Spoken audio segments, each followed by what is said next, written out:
Halo Tribuners, jumpa lagi dengan saya Rara Munawara Ahmad dalam program Bincang Kampus. Dan tidak terasa ternyata kita sudah sampai di episode berapa ya? Saking banyaknya saya sudah lupa nih, ini episode keberapa di Bincang Kampus. Yang pasti setiap hari Jumat kalian akan bertemu dengan saya dalam program ini. Dan sore ini kita akan ngobrol dengan dua mahasiswa berprestasi dari kampus yang berbeda, akan memberikan inspirasi, cerita-cerita menarik kepada kita sore ini, terutama untuk adik-adik mahasiswa baru yang sudah dinyatakan lulus masuk di perguruan tinggi. Kalian akan mendengarkan banyak cerita, banyak hal yang bisa kalian teman-teman bahkan rencanakan untuk kalian juga lakukan nanti saat menjadi mahasiswa. Dan langsung saja kita sapa teman kita, ada Nur Effendi Darming. Halo Bro Halo, Effendi. halo Kak Rara, apa kabar? Alhamdulillah baik. Kalau Effendi gimana nih kabar sore ini? Alhamdulillah baik, tapi sedikit mendung gara-gara hujan kayaknya. Oh, yang penting perasaannya tidak mendung. Ya benar-benar. Kalau boleh tahu Effendi di mana posisinya nih sekarang? Karena lagi pandemi ya kan, jadi kayak malas aja gitu keluar, jadi ya udah di rumah aja sampai sekarang. Oh, di rumah aja dulu. Betul, kita harus Yap, membantu pemerintah mendukung segala gerakan yang untuk menekan angka penyebaran COVID-19 dengan cara di rumah aja, nggak usah kemana-mana kalau nggak penting. yap, Gitu. betul. Oke, sebelum lanjut lagi ke Effendi, kita ke rekan kita dulu nih, yang satu. Ada Irwan Ardiansyah. Halo bro, Halo Kak, halo. apa kabar bro Ardi?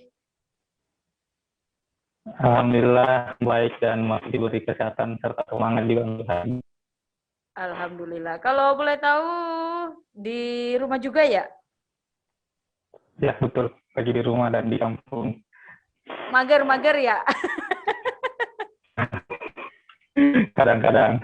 Oke. Tribuners di mana saja Anda berada, Bro Irwan Ardiansyah dan Nur Effendi Darming ini adalah mahasiswa berprestasi. Jadi sore ini kita akan ngobrol dengan dua narasumber kita, gimana sih caranya mereka bisa meraih gelar ini, apa saja yang mereka lakukan selama menjadi mahasiswa. Karena Bro Effendi itu udah wisuda, kalau Ardiansyah bentar lagi wisuda. Kita ke Effendi dulu nih. Effendi bocor-bocor dulu dong biodata singkat soal Effendi. Effendi ini jurusan apa kemarin di Unhas? Oke, jadi halo semuanya, selamat sore buat teman-teman yang nonton live di YouTube atau via FB. Perkenalkan, saya Nur Effendi Darmin. Biasanya dipanggil Effendi, biasa juga dipanggil Epen gitu. I don't know why. Terus jurusan aku waktu masih berkuliah itu ilmu hukum, tapi focusingnya itu ke international law. Jadi semua yang berhubungan dengan hukum inter dan beberapa kebijakan politik dan diplomatik itu dipelajarin waktu kuliah di ilmu hukum tersebut, focusing majoringnya international law. Dan ya proses kuliahnya seru, nikmat gitu. Akhirnya bisa lulus waktu Januari kemarin, yudisium tanggal 27 Januari. Jadi kurang lebih 3 tahun 5 bulan untuk masa studinya. Wah, 3 tahun 5 bulan keluar dengan titel mahasiswa berprestasi. Aduh, apalagi nih yang kurang Alhamdulillah. dari Bro Effendi. Kita ke Bro Ardiansyah dulu nih. Ardi, jurusan apa nih di Universitas Muslim Indonesia? Ya halo. Mungkin perkenalan singkat dulu kali ya. Jadi perkenalkan nama saya Irwan Ardiansyah, biasa dipanggil Irwan dan juga sih biasa dipanggil Ardi. Tapi tergantung teman-teman yang mau panggil, mau Irwan mau Ardi itu bisa saja, atau mungkin mau nama yang lain. Kemudian saya kuliah di Universitas Muslim Indonesia, khususnya di informatika di Fakultas Ilmu Komputer. Dan sebenarnya informatika itu identik dengan yang namanya programming atau mungkin coding ya, kalau mungkin teman-teman yang di luar daripada jurusan informatika mau tahu bagaimana kesehariannya, yaitu salah satunya ngoding. Sama kalau saya secara pribadi biasanya main di sisi robotika itu. Kalau keseharian sih sebenarnya cek kedengaran ya? Iya, kedengaran. Lanjut. Oh ya. Kalau keseharian sih sebenarnya selama kuliah itu kadang kerja tugas, mungkin sebelum mau lulus kuliah, keseharian saya itu kadang ngoding, kerja proyek dari klien, dan pada saat mungkin sebelum mau masuk di semester akhir, saya biasa kebanyakan ikut-ikut lomba kayak mungkin lomba karya tulis ilmiah, lomba esai, lomba debat, dan berbagai macam lomba yang saya rasa itu cukup menantang lah. Oke. Tapi sebenarnya ini Bro Ardi, ini surprising banget nih. Ada anak komputer. Kita kan tahu anak komputer tuh sibuk dengan apa gitu. Anak komputer terpilih jadi mahasiswa berprestasi. Ini saya pribadi kepo banget nih, kok bisa sih gitu. Tapi sebelum lanjut ke situ, saya ke Bro Effendi dulu nih sebelum lanjut ke Ardiansyah. Itu Effendi kemarin bisa cerita dikit dong soal penyelesaiannya kemarin, kan kita COVID nih, gimana proses sebelum menjadi sarjana itu? Apakah semua dilaksanakan dengan online juga atau dikombinasi dengan offline saat ujian-ujiannya itu? Oke, jadi kita flashback lagi ya ke proses yang cukup butuh effort gitu dan banyak pressure sebenarnya. Jadi kebetulan kami tuh angkatan 2017, mungkin angkatan terakhir di waktu itu final year students yang menghadapi situasi pandemi di akhir-akhir semester. Bahkan KKN kami pun online waktu itu. Jadi kayak sumpah sebulan itu saya KKN-nya di kamar terus, di tempat tidur aja gitu, buat ngedesain-desain pamflet dan sebagainya. Habis KKN masuklah semester-semester akhir di mana kita anak-anak semester 7 atau final year students itu diwajibkan untuk nentuin topik skripsi apa, kemudian nanti diurus administrasi lagi buat penentuan dosen pembimbing, penguji, dan sebagainya. Nah itu jujur saya mulai persiapannya tuh pas akhir bulan Agustus. Karena kebetulan topik yang saya mau bahas itu muncul atau ada di permukaan itu pada saat akhir bulan Agustus. Kebetulan waktu itu saya bahas tinjauan yuridis terhadap resolusi Dewan Keamanan PBB nomor 2538 terkait pengiriman personel perempuan dalam misi perdamaian dunia berdasarkan hukum internasional. Dan itu spesialnya karena yang cetuskan resolusi di PBB itu adalah Indonesia. Jadi banyak hal yang harus saya gali gitu loh dari segi hukum internasionalnya. Dan kalau dibilang proses bimbingannya seperti apa, 100% bimbingannya online. Jadi kayak revisian atau janjian buat ketemu dosen atau interview dengan narasumber untuk penelitian juga semuanya online gitu. Bahkan waktu saya seminar proposal dan ujian hasil akhir atau yudisium itu juga online gitu. Makanya kalau orang bilang pressure-nya kayak apa, ya aku lebih pilih ujian offline dibandingkan online gitu. Karena terkadang mimik kita di komputer itu beda pas di online sama di offline sebenarnya. Cuma karena dosen waktu itu kebijakan kampus juga masih membatasi, akhirnya dari proses seminar proposal sampai yudisium di Januari kemarin, kurang lebih range waktunya untuk bisa melulusi gelar sarjana ini persiapannya dari bulan November sampai Januari akhir itu terselesaikan dengan cara metode online gitu. Jadi ya kalau dibilang lulusan COVID ya lulusan COVID dan sarjana online ya gitu. Untungnya tuh wisudanya offline gitu loh. Jadi kayak pas wisudanya offline akhirnya kayak ya udahlah masa lalu itu terbayarkan gitu karena ada gift dari universitas kalau dibiarkan untuk wisuda offline. Jadi ya nggak apa-apa lah ujian online tapi wisudanya offline gitu. Meskipun pasti feel-nya beda banget, terutama saat kita presentase nih. Benar. Pasti balasan dari feedback yang kita harapkan itu, dan mungkin ada hal-hal yang kita sampaikan tidak sesuai dengan ekspektasi kita gitu.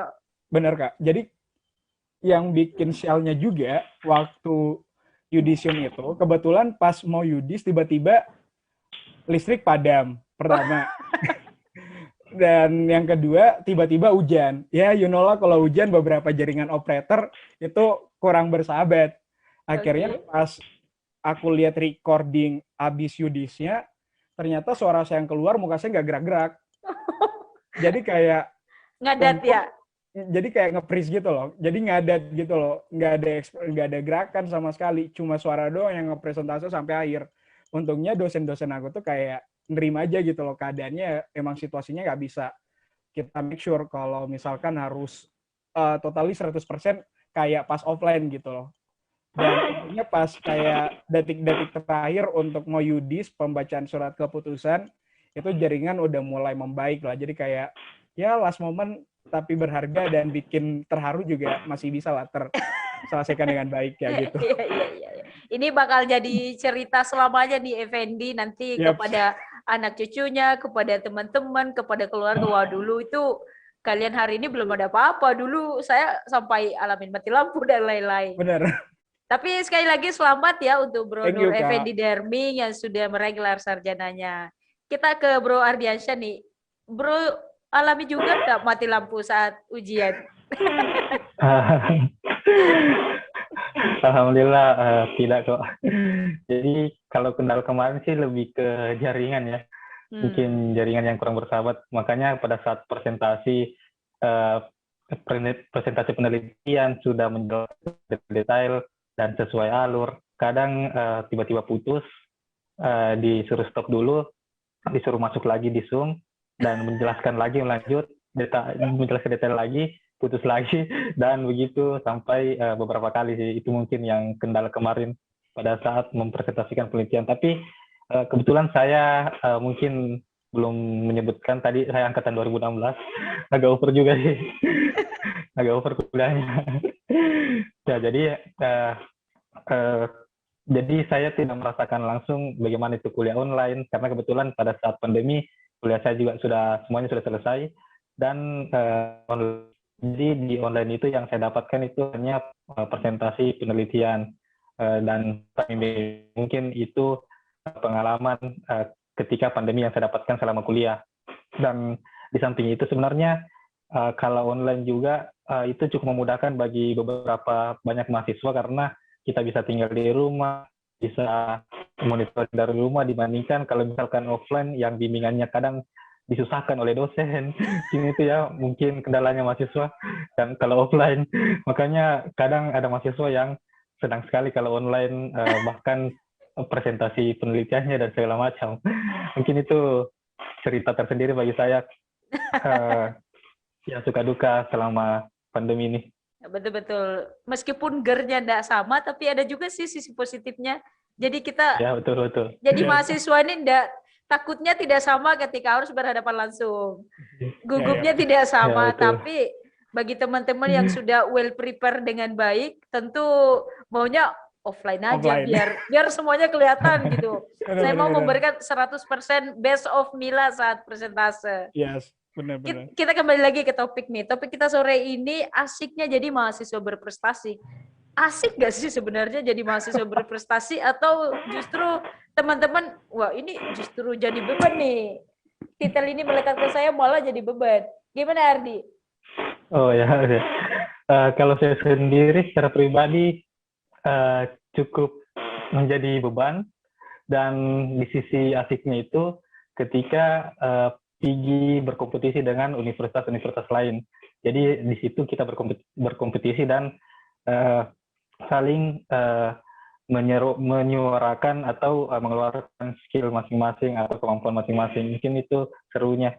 Tapi kalau bebannya ya, kalau kita ada di lingkungan mungkin universitas atau fakultas, mungkin lingkungan kecil aja dulu, yaitu fakultas, kadang kita dicap atau dilihat sebagai orang hebat bagi beberapa orang.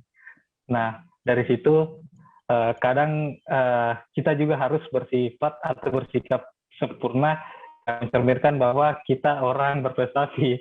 Jadi segala gerakan-gerakan itu ya harus dilakukan dengan hati sebenarnya.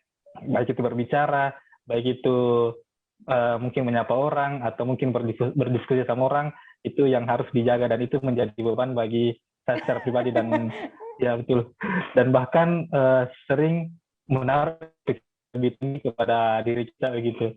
Jadi ketika ditanya, mungkin saya pernah dapat dosen tidak melakukan bimbingan ke saya karena dia sudah percaya bahwa saya itu orangnya seperti begini ya. Makanya itu juga menjadi cukup beban. Apalagi kalau ada Tommy tipe teman yang datang mahasiswa berprestasi, Bang, baru begitu. Iya betul sekali. Pernah dapat gitu, Di? Eh, belum pernah secara langsung, tapi ada kode-kode. Nanti saya tanya lagi ya, Di, apa sih yang buat Ardi bisa terpilih sebagai mahasiswa berprestasi Universitas Muslim Indonesia? Kita Ya, ke ini Effendi dulu. Di, asik nggak jadi mahasiswa berprestasi? Oke, kalau dibilang asik, asik ada lah pasti. Tapi kalau bagi aku hampir mirip sih sama Kak Ardi tadi, karena kan mungkin dia seleksinya offline kan. Nah, kalau aku dapetnya yang online juga tahun kemarin. Jadi asiknya karena seleksi fakultasnya itu dilaksanakan offline. Tapi pas mau ke universitas itu dipospon terus dipindahkan ke bulan 5 itu diseleksi secara online. Jadi kayak harus ada adaptasi dulu nih karena psikotes tesnya juga macam-macam tesnya juga secara online. Jadi kayak persiapan yang sebelum-sebelumnya kita persiapkan buat seleksi offline ternyata diubah ke online jadi beda lagi sistemnya kayak gitu. Nah, kemudian itu asyiknya karena kita kayak gimana sih menjadi seorang mawapres bisa langsung peka terhadap perubahan, kemudian be agile, tangguh buat ngadapin semua challenges yang ada di depan. Itu yang bikin asyiknya kalau jadi mawapres. Terus beban iya sih kalau bagi aku ada beban sebagai beban moral aja gitu loh. Karena kita sebagai mawapres artinya universitas nih atau fakultas itu ngasih kepercayaan ke kita kalau kita bisa jadi role model atau inspirasi mahasiswa-mahasiswa lainnya. Cuma kadang-kala kita juga merasa sebenarnya kita juga masih kurang gitu loh. Kita masih perlu belajar. Tapi karena gelar mawapres itu kita dianggap lebih satu level di atas dibandingkan anak-anak yang lain di kampus itu. Itu yang jadi beban keduanya.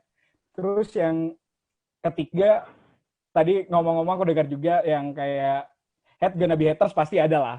Sebagai seorang mawapres pasti ada juga nih orang yang nggak support full kita kayak yaitu tantangannya juga sebagai seorang mawapres. Cuma saya selalu bilang nih kalau ke teman-teman, mawapres itu asyik kalau misalkan kita emang benar-benar mau berkontribusi secara penuh gitu loh.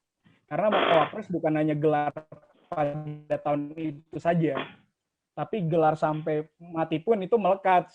Orang pasti tahu lu jadi mawapres Unhas atau UMI atau fakultas apa begitu di kampus kalian. Dan itu menjadi tanggung jawab kita gimana bisa nge-inspiring orang-orang di sekitar kita sehingga mereka bisa lihat oh ternyata ada metode-metode ini yang bisa kita terapkan di proses perkuliahan untuk berprestasi lagi. Dan apalagi ya, kalau asik keduanya nambah relasi pastilah ya. Terpilih sebagai mawapres di tingkat fakultas saja kita bisa kenal sama teman-teman yang lain yang belum kenal di fakultas gitu. Apalagi lanjut ke universitas atau tingkat nasional. Walaupun aku dapatnya seleksi online semua, waktu di seleksi nasional alhamdulillah masih dapat beberapa relasi lah ya karena sosial media itu kayak udah nggak ada border antara mahasiswa A dengan B dari universitas manapun. Jadi itu sih asiknya selain prosesnya banyak metode, harus adaptable, agile, kita juga dapat memperluas networking kita dengan mahasiswa-mahasiswa berprestasi dari universitas lainnya. Seperti itu sih kalau dari aku. Ya. Mungkin sebelum ke Ardiansyah nih, itu kan kalau ingin menjadi mahasiswa berprestasi, apalagi mewakili universitas ke kancah nasional, tentu ada tahapan-tahapan yang teman-teman lalui. Dan yang paling penting, you have to be something gitu. Yes. Something apa sih yang lo punya hingga akhirnya Effendi itu terpilih gitu. Apa yang buat Effendi different sama teman-teman mahasiswa yang lain? Oke. Jadi aku ceritanya pas dari UNIF atau dari fakultas dulu nih, Kak? Dari fakultas dong perjalanannya. Nanti Ardiansyah Okay. juga cerita perjalanannya. Well, jadi sebenarnya aku ikut Mawapres itu sejak 2019. Jadi karena kan persyaratan Mawapres itu you have to second year student atau third year student bisa apply gitu. Artinya teman-teman di semester 4 atau semester 6 itu bisa apply. Nah, akhirnya di 2019 itu ya udah saya cuma bermodalkan mimpi saya nih pas jadi maba yang paling utama itu pokoknya pas kuliah harus jadi mawapres. Dan itu menjadi apa ya? I could say is my support system ketika when I feel down kayak merasa jenuh atau apa sih frustasi dengan kehidupan perkuliahan. Saya ingat mimpi saya belum ada tercapai nih satu yang paling besar. Akhirnya di 2019 itu saya jadikan apa ya? I could say sebenarnya itu udah menjadi garis pertama gitu loh buat aku buat mulai karir dan tahu sebenarnya apa sih Mawapres itu. Akhirnya memberanikan diri berkompetisi dengan senior-senior dari 2016, senior-senior saya yang udah melalang buana ikut kompetisi nasional ataupun kegiatan-kegiatan lainnya. Dan waktu itu mungkin karena aku kurang persiapan juga ya, jadi kayak di KTI aku nggak sesuai petunjuk pelaksana gitu. Akhirnya dikomentarin pas presentase. Nah itu akhirnya jadi minus score buat aku berada di posisi second runner up atau juara 3. Nah, kegagalan itu sebenarnya bukan kegagalan juga sih, itu sebagai pencapaian awal lah. Mungkin beberapa orang ketika udah masuk top 3 atau juara 1, 2, 3, itu merasa udah cukup gitu loh buat mereka.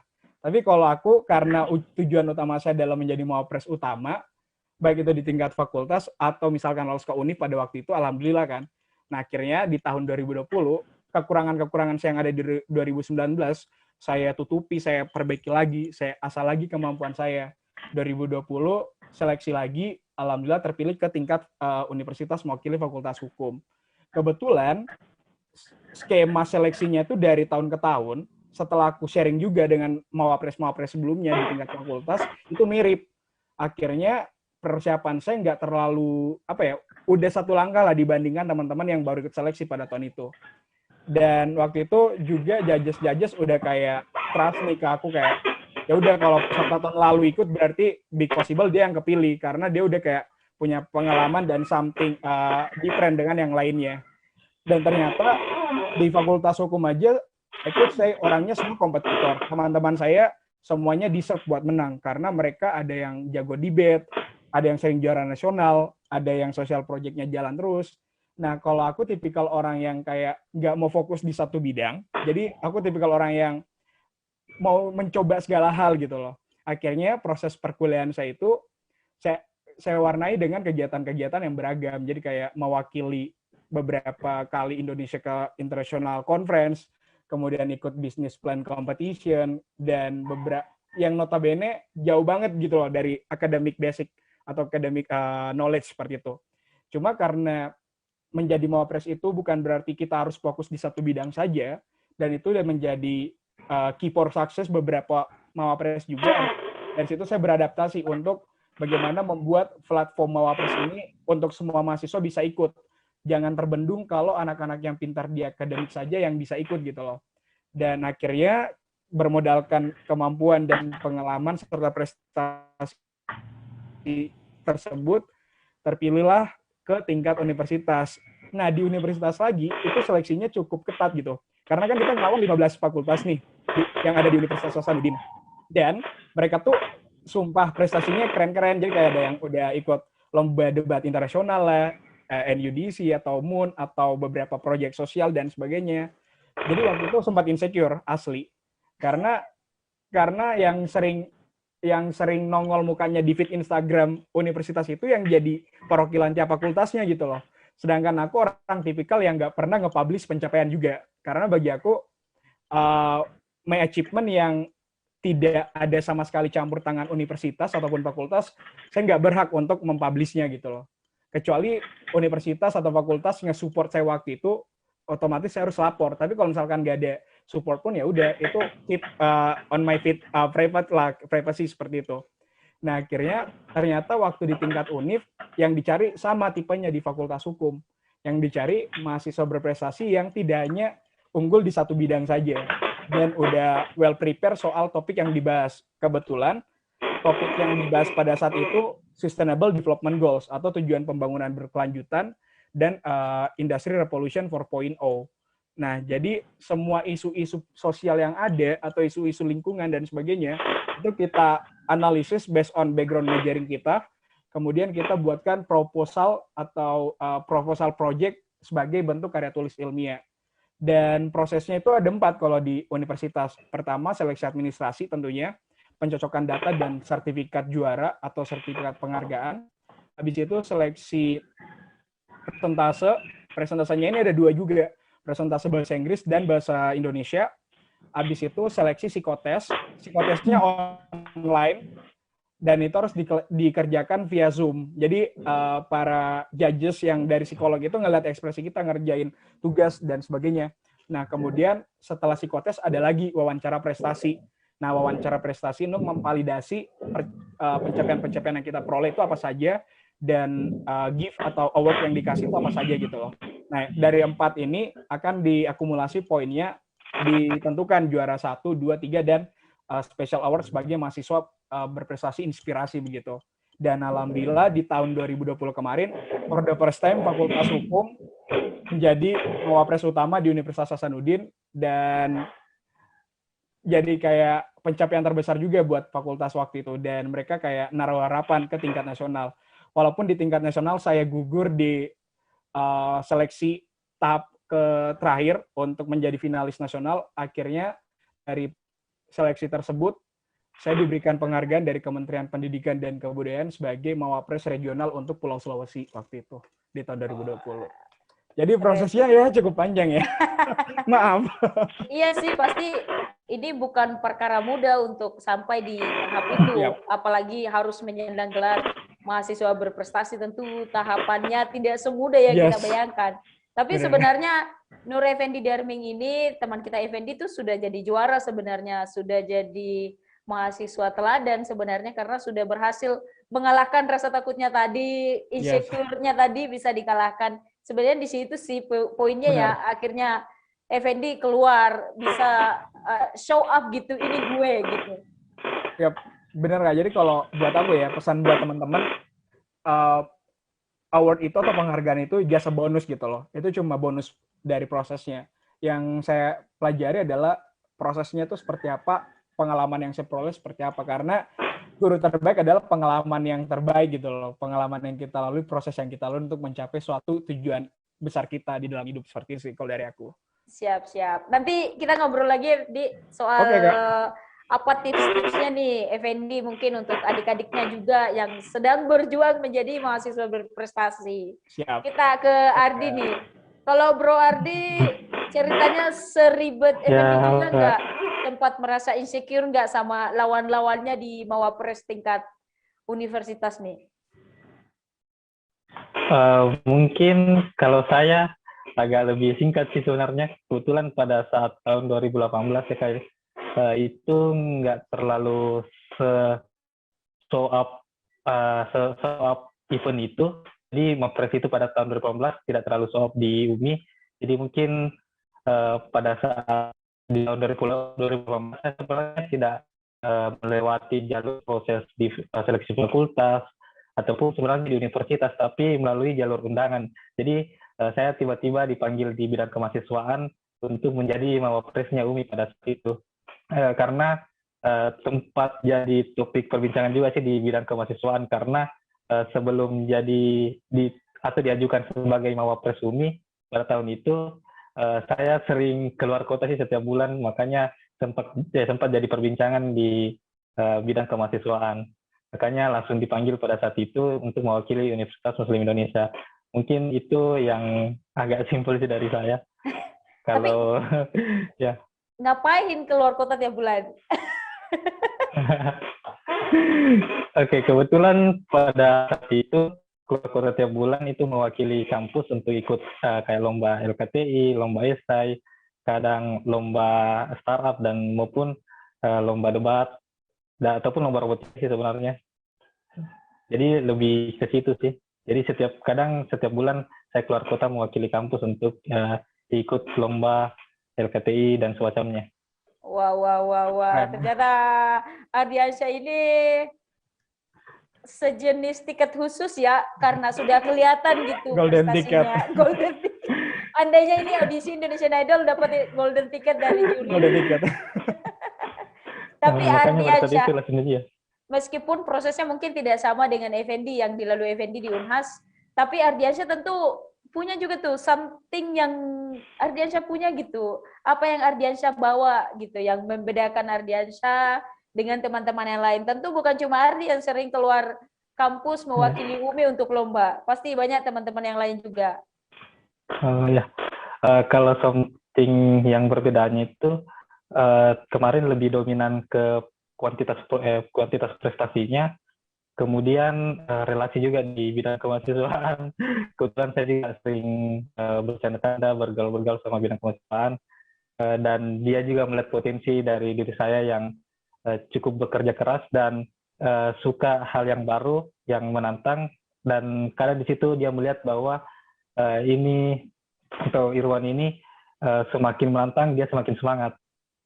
Oke. Jadi mungkin dari sisi something different-nya, ya dari situ dengan teman-teman yang lain. Tapi kalau Ardi sejauh ini di bidang keilmuannya komputer itu udah bisa bikin apa aja, Di? Oke. Kalau sejauh ini bikin aplikasi, mobile, kemudian bikin alat otomasi atau IoT. Contohnya itu misalkan kipas yang bisa dikontrol dari jarak jauh, cara mungkin menaikkan suhu dalam ruangan dari jarak jauh, dan saya juga sudah mengerjakan beberapa robotika atau membuat sebuah robot untuk diikutkan di kompetisi nasional. Mungkin seperti itu. Aduh, keren banget sih kalian Keren, berdua. keren, keren, keren. Kak, aku mau nanya dong, kalau mendekatkan seseorang yang jauh itu gimana? Ada nggak? Bisa dibuatkan kok alatnya.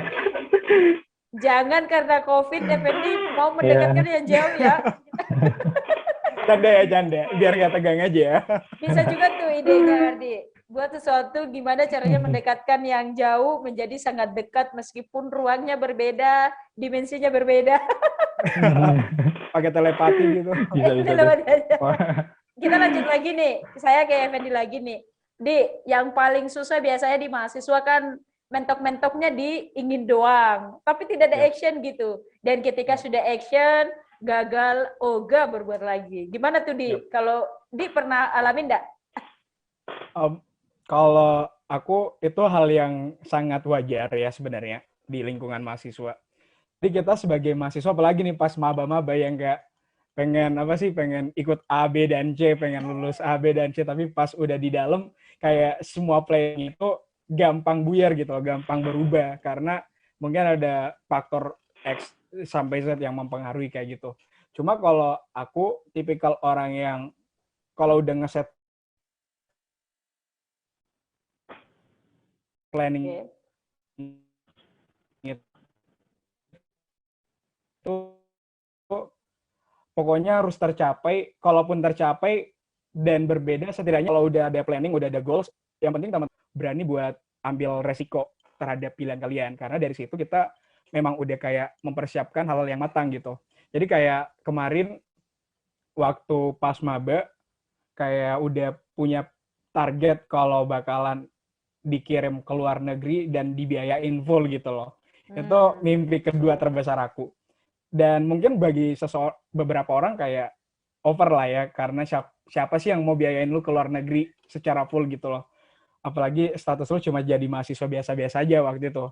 Cuma waktu itu karena saya udah yakin kalau saya bisa dan saya udah punya rencana, ya kalau misalkan gagal, setidaknya saya udah berani ambil resiko gitu loh.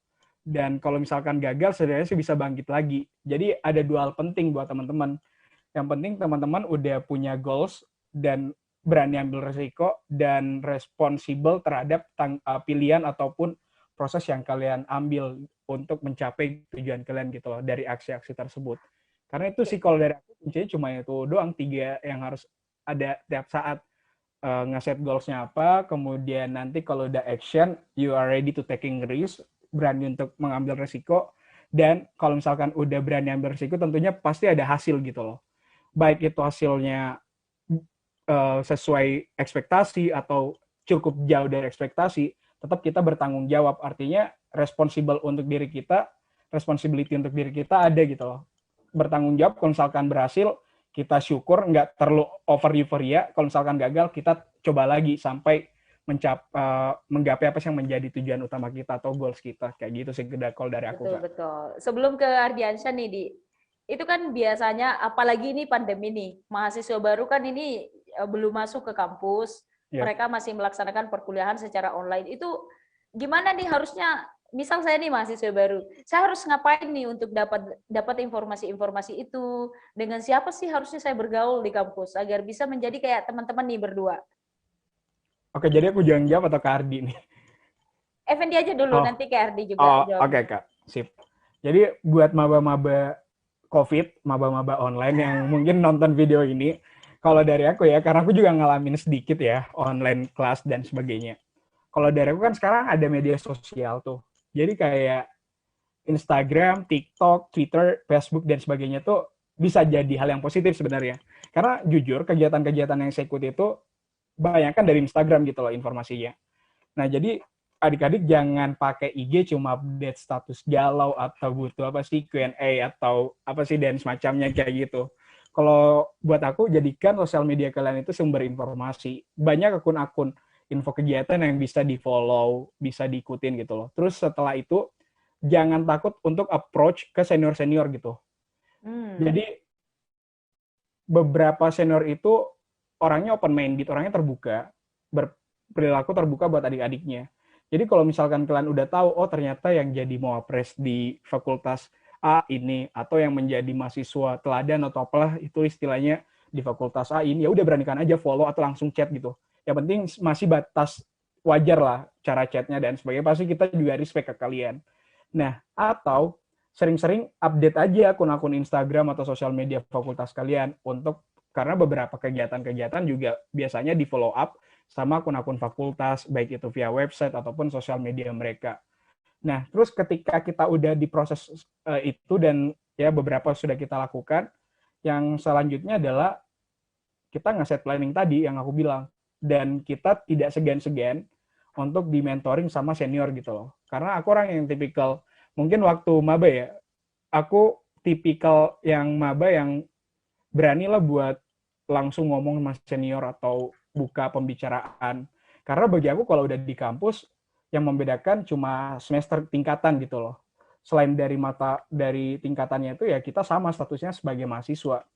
Jadi kayak selama kita masih bisa approach dengan baik, sopan, dan sewajarnya, pasti senior-senior yang ada di kampus bisa bantu. Dan teman-teman harus bersikap terbuka gitu, jangan tertutup. Karena kalau tertutup, pasti informasi ke teman-teman juga terbatas jadinya. Kayak gitu sih kalau dari aku. Siap. Berarti Effendi secara tidak langsung mengkonfirmasi bahwa kakak-kakak senior itu di kampus baik loh, adik-adik. Yep. Sumpah, aku kayak jarang sih nemuin yang senior, apa sih, yang sedikit rese kayak gitu. Okay. Ada, tapi mostly kebetulan karena di hukum itu tipikal mahasiswanya bodo amat lah ya. Lu senior atau junior, selama lu nggak buat masalah, ya kita bakalan respect aja begitu. Yang penting masih batas-batas wajar lah. Jadi kayak mungkin kalau di fakultas lain beda lagi. Nah ini kalau di fakultas hukum kita seperti itu sih, sama junior atau senior masih biasa-biasa aja, nggak ada terlalu apa sih beda level atau gila hormat lah semacamnya kayak gitu. Jadi setelah ini kayaknya Effendi bakal banjir DM deh dari adik-adik. Ya nggak apa-apa, selama DM-nya soal mawapres, maybe 24 jam I will answer your question lah.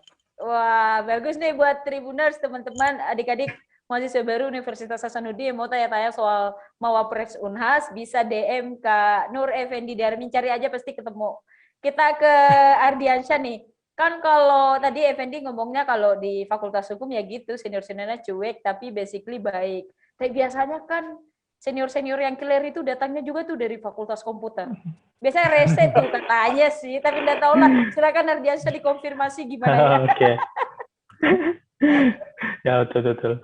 Ya, mungkin itu dari sisi, tapi kalau di Fakultas Ilmu Komputer, khususnya di fakultas saya, kebetulan orang yang juga cukup punya traction masalah prestasi, khususnya di senior-senior saya itu masih minim.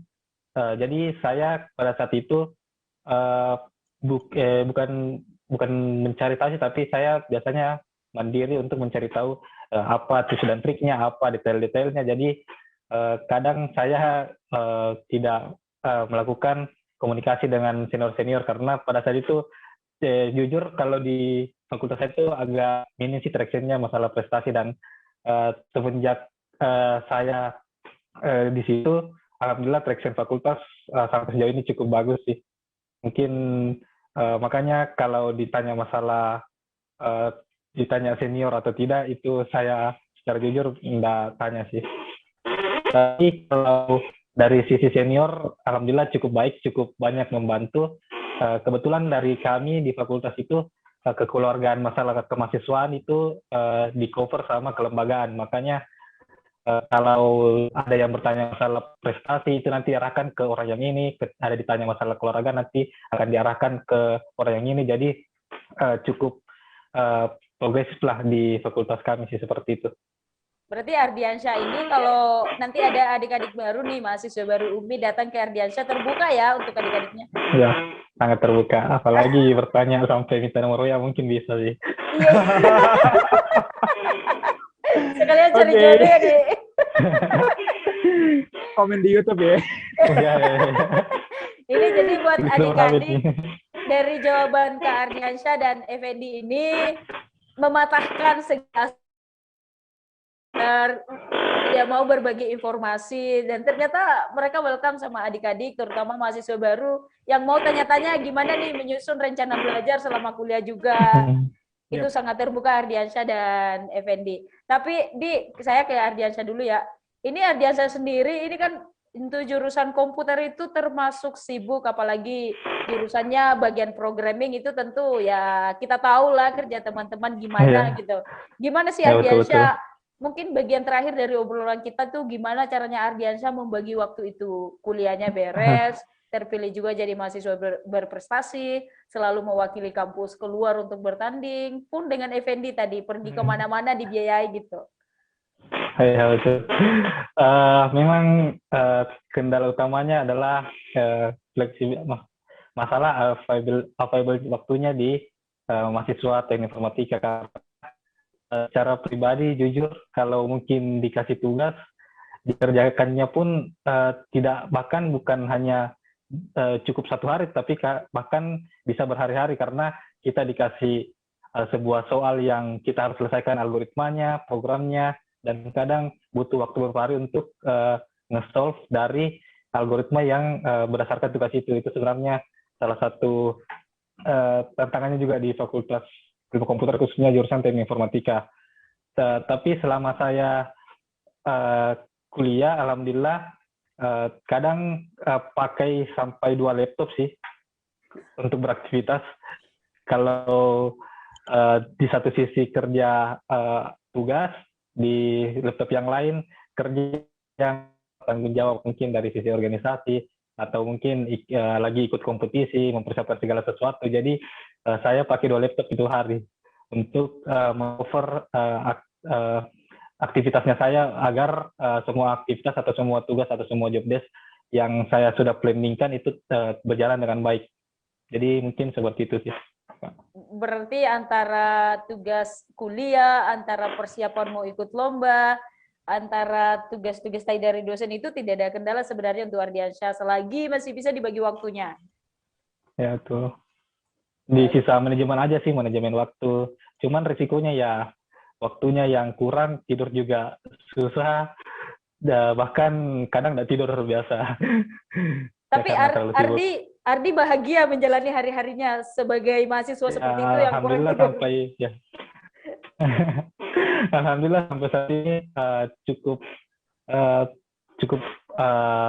percaya diri atau cukup bahagia karena saya merasa informasi-informasi yang saya dapatkan sebelumnya itu dari hasil usaha sebelumnya, dan informasi atau pengalaman yang saya dapatkan sebelumnya itu sangat berefek di masa sekarang. Mungkin sebagai contoh, kita kan sekarang fresh graduate lah, mungkin mau cari kerja dan lain-lain. Kebetulan selama kuliah saya sudah ada pengalaman kerja proyek dan segala macam, memanajemen tugas-tugas atau job desk.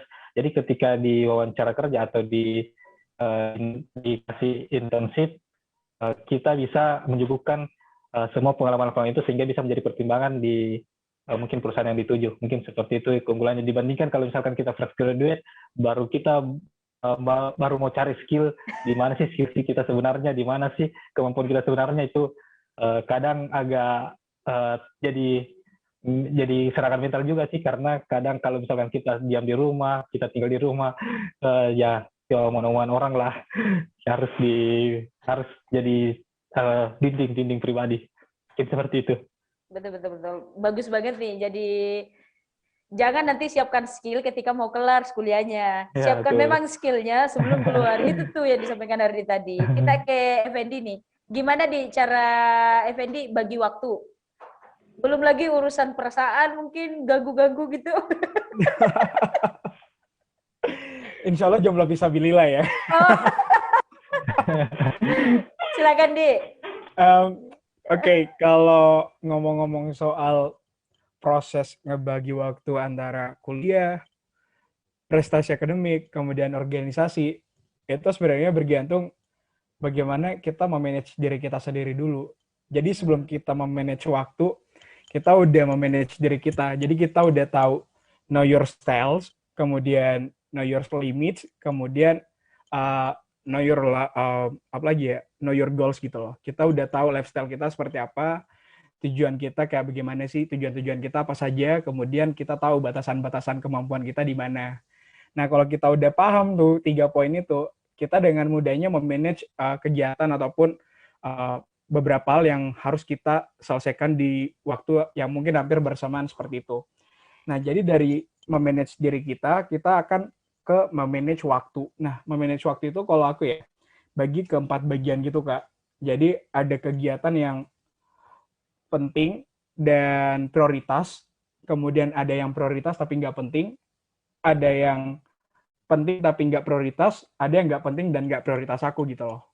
Nah dari 4 metode itu setiap kegiatan, jadi kayak awal-awal tahun atau awal-awal semester itu aku kayak buat resolusi gitu loh. Jadi kayak udah buat target-target kegiatan apa atau prestasi apa yang mungkin saja bisa aku buat di tahun itu atau semester itu. Nah habis itu saya sesuaikan sama jadwal kuliah, kan biasa jadwal kuliah keluar sebelum kuliah gitu. Jadi kita udah kayak, oh kuliah saya ada kosong nih kayak 2 hari, 4 hari, atau kalau dihukum ya 3 hari itu hal yang wajar gitu. Jadi kuliah kadang cuma 3 hari doang dalam seminggu. Nah jadi kalau aku orang tipikal yang kayak pergunakan kesempatan bolosmu sampai kesempatan itu habis gitu. Karena di dalam setiap mata kuliah itu kayak misalkan nih mata kuliahnya 4 SKS, berarti kita punya kesempatan buat nggak hadir kuliah itu 4 kali. Nah, jadi kayak itu benar-benar aku bagi rata gitu. Dalam semester ini saya bisa ikut kegiatan bolos dari kuliah itu berapa kali, terus berapa kegiatan. Kemudian kira-kira kalau tahun ini saya ikut organisasi, saya harus jadi ketua, atau jadi kordiv, atau jadi anggota biasa aja. Takutnya kalau misalkan saya ambil ketua, ternyata kegiatan saya ternyata banyak gitu. Nah, otomatis kita mungkin saja bisa lepas tanggung jawab. Jadi itu udah benar-benar direncanakan dengan matang gitu. Walaupun nanti di prosesnya nggak sesuai ekspektasi, itu hal yang wajar gitu loh. Namanya manusia cuma bisa merencana gitu. Yang nentuin bagaimana proses kita sama Tuhan gitu, kalau dari aku ya. Nah, jadi itu cara saya membagi waktu. Ada 4 bagian yang saya sebutkan tadi, prioritas dan penting, penting tapi nggak prioritas, terus prioritas tapi nggak penting, atau nggak penting sama sekali dua-duanya. Itu 4-nya. Nah, kemudian bagaimana selain dari manajemen waktu itu bisa berjalan, ya know your passion lah. Kalau mungkin kalau aku tahu dulu minat bakat kita, kemampuan kita di mana gitu. Selain dari tadi yang 3 poin awal yang saya sampaikan. Karena banyak orang yang ikut kegiatan ya asal ikut gitu loh. Hanya ingin meramaikan CV-nya lah, ingin terlihat sibuk. Dan teman-teman harus tahu, kalau sibuk dan produktif itu kedua hal yang berbeda gitu loh. Karena terkadang orang kayak aktif di semua kegiatan, ya it doesn't mean dia produktif gitu. Mungkin ada orang yang cuma aktif 1, 2, atau 3 kegiatan, tapi dia produktif. Karena produktif itu attention to detail dan attention untuk resultnya apa gitu loh. Jangan sampai kita cuma menguntungkan organisasi, menguntungkan kegiatan, artinya kita ngeluarin duit terus, bayar iuran lah, bayar member fee dan sebagainya. Padahal we didn't get benefit dari organisasi itu. Sedangkan kalau misalkan kita cuma kayak aktif di beberapa kegiatan, karena tujuan kita ingin mengasah bakat kita, ingin memaksimalkan potensi yang ada dalam diri kita, walaupun cuma 1, 2, yang penting itu produktif dan buat impactful ke kita, kenapa tidak gitu loh. Jadi itu yang harus teman-teman perhatikan juga.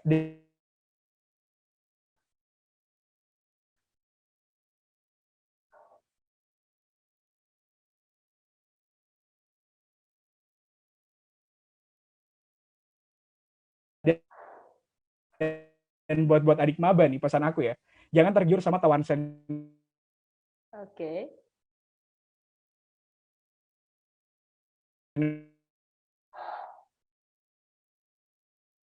buat ikut UKM pas Hmm, tahun pertama. Karena tapi teman-teman gak harus join semua. Gimana dan selama kuliah mau kembangin bakat gitu loh.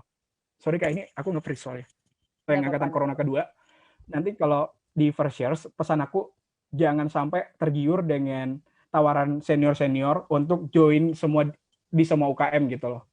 Karena teman-teman kalau seperti itu pasti akan kelagapan di semester 1, semester 2. Yang Hmm, harus kita bangun kalau prinsip aku ya, semester 1 sampai semester 3 itu atau maksimal 4, itu yang perlu kita explore adalah IPK kita dipertahankan gitu. Karena kalau pondasi dari IPK kita udah rendah dari semester 1, akan sulit ke semester berikutnya untuk lebih baik lagi.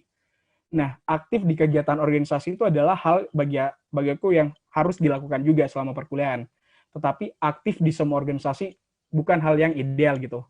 Jadi silakan pilih UKM atau organisasi ataupun kegiatan apapun, prestasi apapun yang kalian ukir, yang ingin kalian capai, tapi benar-benar udah persiapan yang matang dan lihat impact ke depannya seperti apa ke diri kalian seperti itu. Dan yang terakhir, selama aku proses berkuliah dan masih enjoy dengan beberapa segala aturan yang ada di fakultas, karena saya membangun relasi dengan dosen dengan baik gitu loh. Jadi mungkin dosen killer, iya, di kelas wajar lah. Karena tiap-tiap dosen punya style mengajar yang berbeda. Tapi kalau di luar kampus, di luar kelas, pasti mereka berubah gitu. Jadi kalau aku mau ikut kegiatan atau kompetisi, aku di-link dulu sama dosennya. Jadi kayak, Prof atau Pak, Bu, kira-kira minggu depan ada tugas nggak ya? Atau ada kuis, atau ada UTS, atau ada ujian gitu. Bisa nggak saya ujian lebih awal, atau saya ujian setelah ikut kegiatan gitu. Jadi kayak kita pamit juga dengan baik-baik ke dosen, jangan cuma bolos kayak ya tipsen-tipsen gitu, enggak. Kalau aku orang tipikal yang bolosnya tuh seperti itu. Jadi mau ikut kegiatan nggak pusing, nggak khawatir soal kehadiran atau presensi dan sebagainya. Jadi akademik dapat, organisasi dapat, prestasi juga banyak gitu.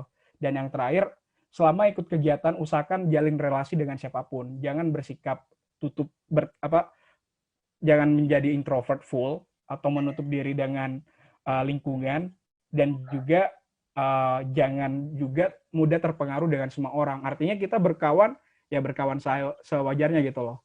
Kecuali benar-benar kita udah saling keep in touch, terus saling know each other dan saling mengerti, ya why not untuk mencurahkan beberapa problem yang kita alami ke orang lain. Kayak gitu sih tujuannya berkuliah itu, selain berprestasi akademik, organisasi, ke dosen juga dapet, kita juga bisa menjalin relasi bukan hanya ke tingkat fakultas atau univ teman-teman sekitaran kita, tapi mungkin saja luar negeri pun bisa gitu loh, karena nggak ada border gitu loh sekarang antara orang Indonesia dengan negara lain, atau orang Sulawesi atau anak Makassar dengan kota lain di Indonesia, seperti itu sih. Jadi itu oke. poin-poin penting yang mungkin teman-teman bisa kembangkan kayak gitu sih kalau dari aku, Betul. Kak. Banyak banget sih, berisi banget nih, daging semua nih kita sore ini. Tapi sebelum ke Ardiansyah, sebelum closing dari Ardiansyah juga, ke Effendi dulu nih. Effendi ini bisa sebutin nggak udah kemana aja, udah ikut lomba apa aja gitu? Untuk Uh, mengkonfirmasi kepada teman-teman Tribuners bahwa Mawapres ini bukan sembarang loh yang kita undang. Oke, jadi oh ya perlu teman-teman, aku lupa sih. Jadi perlu teman-teman tahu bahwa di Mawapres itu kita cuma dikasih batas 10 maksimal pencapaian atau prestasi yang kita peroleh selama proses perkuliahan sampai di semester itu. Jadi kalau aku yang based on yang aku masukkan ya di seleksi kemarin. Jadi itu berawal dari tahun 2018. Di 2018 itu kebetulan saya bisa ikut kegiatan ada 3, tapi yang saya masukkan 2. Nah yang pertama sebagai delegasi perwakilan Sulawesi Selatan di Youth Action Forum, itu international level di Jakarta, Oke. karena dilaksanakan oleh organisasi internasional juga waktu itu, dan speaker-nya juga bukan dari Indo doang. Nah, di situ kita bahas terkait SDGs. Jadi, itu titik mula saya aware terhadap SDGs, dan ketika daftar Mawapres kayak yakin aja gitu dengan persiapannya, karena udah ikut kegiatannya juga. Nah, Oke. itu di tahun 2018 ada lagi satu kebetulan yang dilaksanakan oleh Bakri Center Foundation. Jadi ini business plan competition dan fellowship program untuk mencari pemimpin-pemimpin, calon-calon pemimpin muda. Kita diberikan challenge untuk ngebuat suatu proposal project dan ngelihat siapa yang dapat support dari masyarakat ataupun dari beberapa private company dan semacamnya. Akhirnya dari 30 delegates yang ada atau fellowship yang ada, saya sebagai peserta termuda waktu itu, karena sebenarnya kegiatannya itu buat professional worker aslinya. Cuma waktu mau daftar kayak aku nanya dulu ke panitianya, kalau misalkan mahasiswa ongoing bisa nggak ya? Dan mahasiswa persiap lagi, yang mahasiswa baru banget nih kayaknya. Terus panitianya bilang kalau misalkan aplikasi kalian qualified, kenapa tidak untuk di accepted pada saat itu. Akhirnya keterima menjadi 30 fellowship dan pas announcement 5 terbaik, saya menjadi juara 3 waktu itu di tingkat itu national level di Bakri Center Foundation. Kemudian di 2009 dan di 2018 juga yang saya masukkan prestasi adalah alhamdulillah ya, selama proses berkuliah dari first year, dari tahun pertama sampai lulus kemarin, saya nggak ngeluarin duit sama sekali, jadi full dibiayain oleh beasiswa sama Yayasan Filantropi Tanoto Foundation yang ada di Jakarta. Nah, jadi penerima beasiswanya itu tiap tahun 150 dari seluruh Indonesia, dan dari Unhas angkatan saya waktu itu ada 15, 4 angkatan 2017, dan saya salah satunya. Itu di 2018 juga pencapaian saya. Jadi sejak itu udah nggak bayar kuliah lagi, nggak pernah bayar apapun, dapat uang saku pula. Jadi kayak ya udah, siapa lagi nggak semangat buat kuliah gitu loh kalau udah dapat fasilitas yang seperti itu. Jadi di 2018 itu mulai, 2019 kebetulan yayasan beasiswa saya, yayasan yang bukan hanya nge-support secara funding, secara biaya gitu, finansial, tapi mereka berusaha untuk mengirim delegat, apa sih istilahnya, penerima beasiswanya ini, Tanoto Scholars-nya ini, untuk ikut international competition ataupun international programs. Akhirnya di 2019, bulan Juli kemarin, itu saya dikirim mewakili Indonesia di Asia Student Leadership Conference di Singapura, bertemu oleh 50 negara dari 2 benua, Asia dan Amerika, itu ngebahas terkait problem pemuda yang ada di Indonesia, baik dari segi lingkungan, edukasi, dan sebagainya, dan juga kita ikut kampanye sosial untuk membantu anak-anak cleft mouth atau bibir sumbing yang difabel itu untuk proyek-proyek sosialnya dari yayasan tersebut.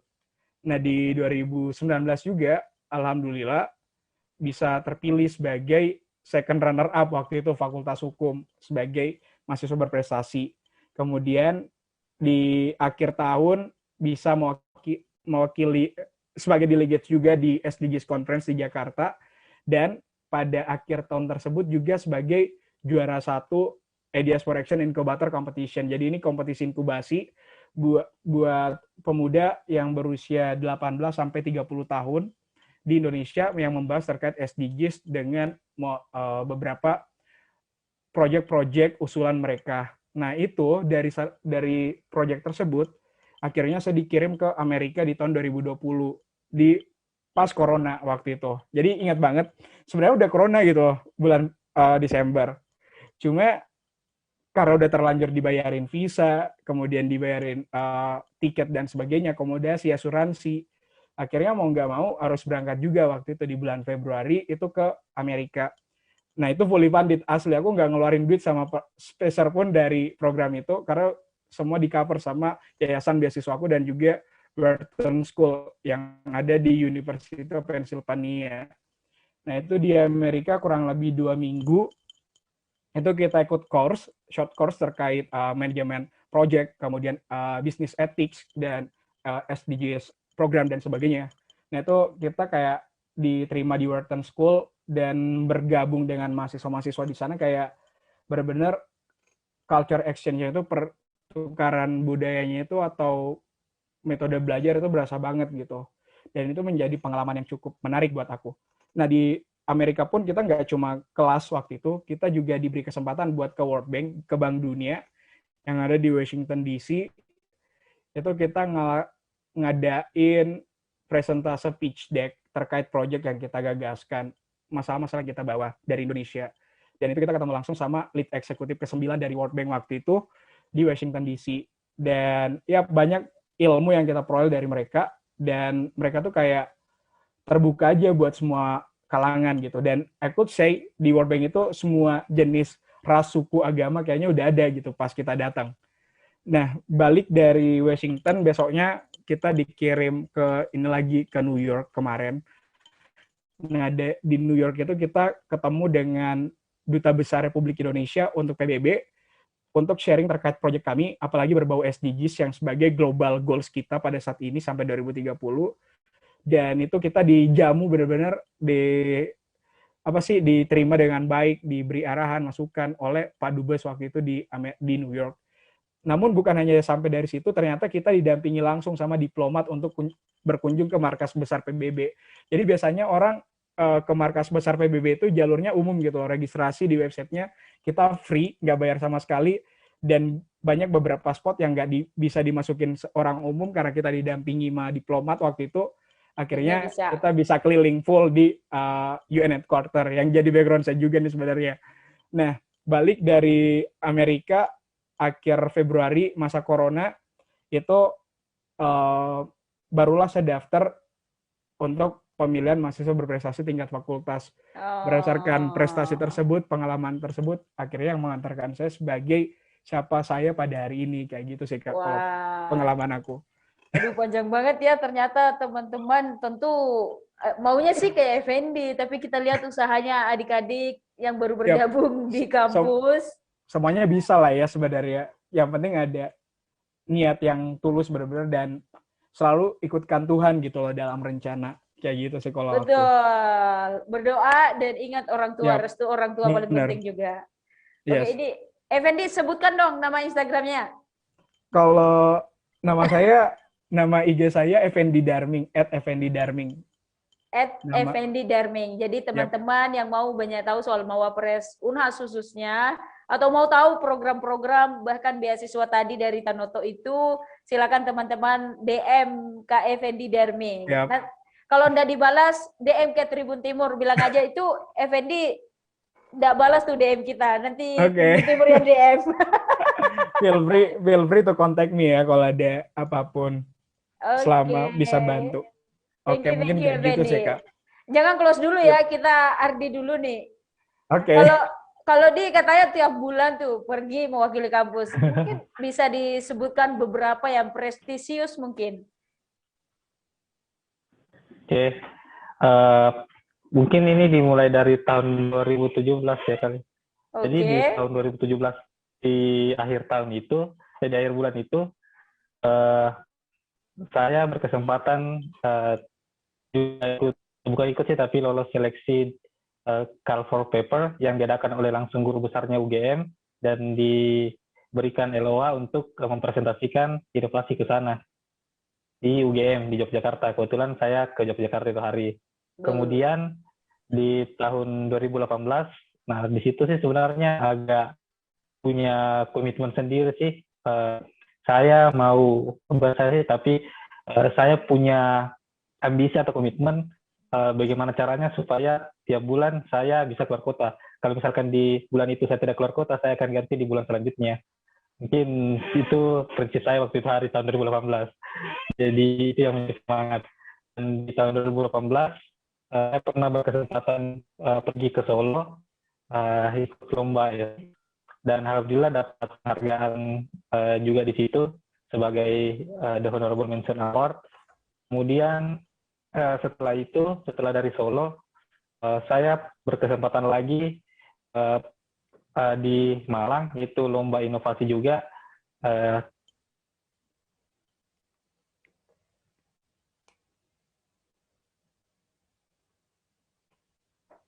Oke, Di, gimana jaringannya? Kayaknya bermasalah nih jaringannya. Iya. Halo, Di. Dia live nih. Oke lah. Mungkin lain waktu kita lanjutkan. Oh, masih bisa. Lanjut, Di. Iya, oke, maaf sebelumnya. Ini nih masalah di kampung. Terakhir ke Solo. Ya, terakhir kemarin ke Solo. Setelah ke Solo, di bulan selanjutnya saya berkesempatan untuk pergi ke Malang. Jadi di Malang saya mempresentasikan lomba inovasi dan alhamdulillah dapat penghargaan juga di situ. Penghargaan The Golden sih, apa sih? Penghargaan yang ya gold ya. Gold itu hari. dan di situ saya mempresentasikan tentang teknologi tangkapan ikan di laut. Kemudian setelah dari itu ada pengumuman tentang lolos pendanaan dari PKM. Mungkin teman-teman mahasiswa juga sudah tahu PKM ya. Nah, setelah itu saya apply lagi di lomba startup yang diadakan oleh organisasi internasional juga yang bekerja sama dengan inkubator startup asal Malaysia. Dan alhamdulillah lolos dan ke Malaysia waktu itu hari untuk mempresentasikan hasil startup saya. Kemudian setelah dari itu saya dapat undangan lagi untuk ikut berkompetisi di lomba inovasi teknologi tepat guna Pemprov Sulsel. Cuman pada saat itu saya tidak dapat penghargaan, dan setelah lomba inovasi teknologi tepat guna itu, saya ikut lagi atau apply lagi di lomba robotika yang diadakan oleh Kementerian Teknik, Kementerian Riset, Teknologi dan Pendidikan Tinggi pada itu hari. Dan alhamdulillah berkesempatan lolos seleksi regional dan diundang ke Lombok untuk ikut berkompetisi robot itu hari di Lombok. Nah, setelah dari Lombok, saya ikut lagi kompetisi debat di Bali. Dan alhamdulillah lolos lagi. Saya apply esai, alhamdulillah lolos. Jadi saya berkesempatan untuk ke Bali lagi pada tahun di 2018 juga, yaitu untuk ikut langsung berkompetisi debat dengan mahasiswa-mahasiswa di seluruh universitas yang ada di Indonesia. Nah, setelah itu di bulan selanjutnya saya ikut lomba debat lagi. Alhamdulillah saya lolos lagi di Padang, ikut lomba debat lagi, dan alhamdulillah di situ dapat penghargaan juara 3 sih sebenarnya. Ya, tapi alhamdulillah itu sudah bersyukur. Juara 3 lomba debat, dan setelah itu saya apply lagi lomba debat di universitas lain. Alhamdulillah saya lolos lagi di UNY Yogyakarta. Cuman pada saat itu saya tidak ikut di Yogyakarta karena saya juga ada acara secara tidak langsung di Tangerang Selatan yang acara internasionalnya dari Puspiptek, yang itu pusat risetnya dari Kementerian Ristek Dikti. Nah, jadi di situ saya selama 1 minggu di Puspiptek, yaitu untuk sebagai LO atau LO dari delegasi internasional yang diundang oleh Puspiptek untuk mempresentasikan ide internasionalnya. Nah, setelah itu saya apply lagi di yang di Jerman sekali ya, dan di Jerman itu pertukaran konferensi dan pertukaran budaya. Alhamdulillah saya lolos di event itu dan diundang lagi ke Jerman, dan pada hari itu saya ke Jerman. Dan setelah itu ikut lomba robot lagi di tahun yang sama, cuman pada saat itu saya hanya sampai di regional, dan di bulan selanjutnya kemarin saya ada ikut lomba inovasi teknologi tepat guna lagi yang diadakan oleh Pemprov Sulsel, dan alhamdulillah dapat penghargaan terbaik 6 pada tahun 2019.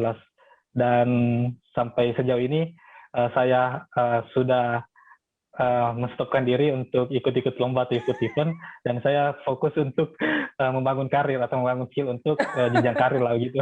Dan alhamdulillah sampai saat ini saya mengerjakan proyek-proyek ya dari mungkin klien atau mungkin instansi dan segala macam, mungkin seperti itu Kak. Wah, berarti sudah mandiri.